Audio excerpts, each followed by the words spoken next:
اس نے موت زندگی کو پیدا کیا تاکہ وہ تمہیں آزمائے، ایکم احسن عملا، تم میں اچھا عمل کون کرتا۔ اب دودھ کا دودھ اور پانی کا پانی، یعنی اللہ کہتے ہیں میں نے تمہیں پیدا کیا اپنی عبادت کے لیے۔ اللہ کہتے ہیں عبادت کا مطلب ہے تم میرے شکر گزار بنو، نا شکرے مت بنو۔ پھر اللہ کہتے ہیں شکر گزار کا مطلب یہ ہے کہ تم اچھا، کیا مطلب؟ انسان میں دو چیزیں ہوتی ہیں، اچھے بھی برے بھی۔ جانوروں میں ایک ہی اچھا برا ہوتا ہے جانوروں میں؟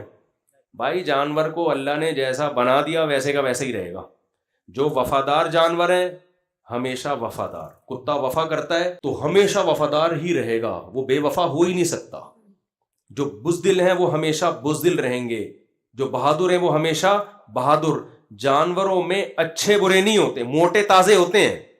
آپ جب قربانی کا بکرا لے کر آتے ہو، اچھا بکرا خریدا برا بکرا خریدا تو کیا مطلب؟ بے وفا ہے، جھوٹ بولتا ہے، اپنے ماں باپ کو اولڈ ہاؤس میں جمع کرایا ہوا ہے اس بکرے نے، امانت میں خیانت کرتا ہے، 2 نمبری کا، 1.5 ہوشیار ہے نا۔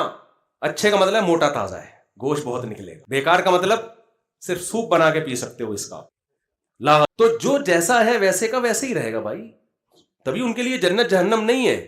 انسان کو اللہ نے یہ صلاحیت دی ہے، اپنے اختیار سے نائس پرسن بھی بن سکتا ہے، بیڈ پرسن بھی بن سکتا ہے، اچھا بھی بن سکتا ہے اور بولیں برا بھی بن سکتا ہے۔ وفادار بھی ہوتے ہیں انسانوں میں، بے وفا بھی ہوتے ہیں۔